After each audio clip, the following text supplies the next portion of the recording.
ॐ गुरुर्ब्रह्मा गुरुर्विष्णुः गुरुर्देवो महेश्वरः गुरुः साक्षात् परं ब्रह्म तस्मै श्रीगुरवे नमः। इस प्रवचन में हम अष्टावक्र महागीता का 18वें अध्याय का दूसरा श्लोक पे प्रकाश डालेंगे। तो श्लोक इस प्रकार है। अर्जयित्वाखिलानर्थान् भोगानाप्नोति पुष्कलान् न हि सर्वपरित्यागम् अंतरेण सुखी भवेत्। इसका अर्थ इस प्रकार हुआ, संपूर्ण धनों को जोड़ करके सब भोगों को पुरुष अवश्य प्राप्त होता है, लेकिन सबके परित्याग के बिना सुखी नहीं होता है। तो इस श्लोक का अनुवाद इस प्रकार है।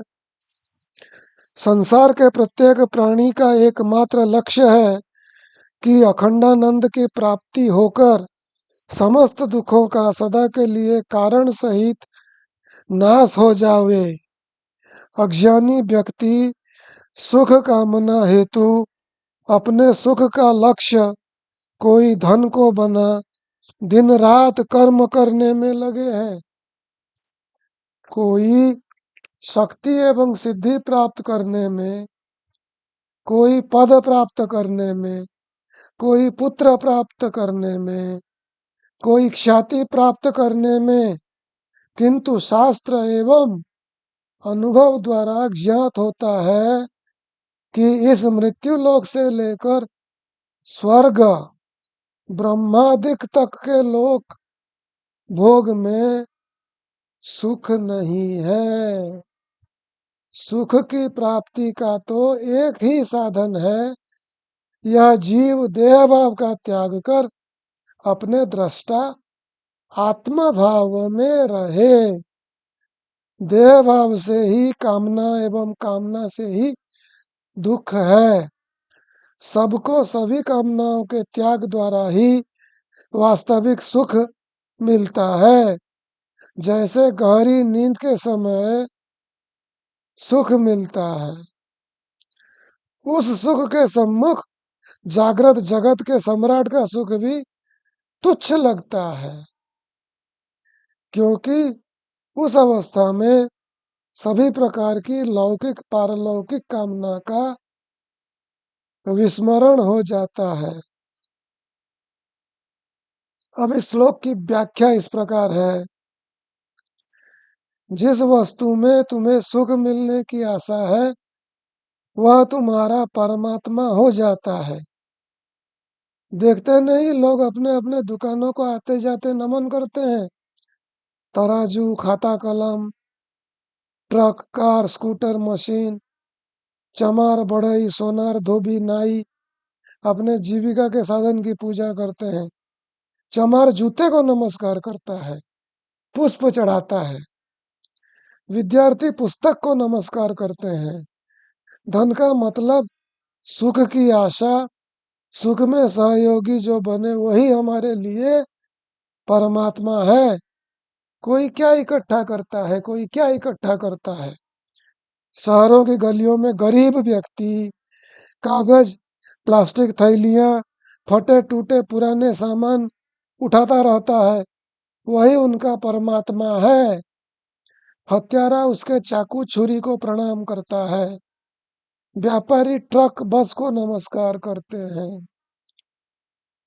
कोई ज्ञान को शब्दों के संग्रह करने में लगा है, उसके लिए शब्द ज्ञान ही परमात्मा है। अष्टावक्र जी कहते हैं, दुनिया भर का धन इकट्ठा कर लो, किंतु बिना सर्व त्याग के सुख नहीं हो सकेगा। न कर्मणा न प्रजया धनेन त्यागे नैक अमृतत्व मानसु। केवल कैवल्य उपनिषद बताता है कि अमृत तत्व की प्राप्ति न कर्म से, न धन से, न प्रजा से होती है।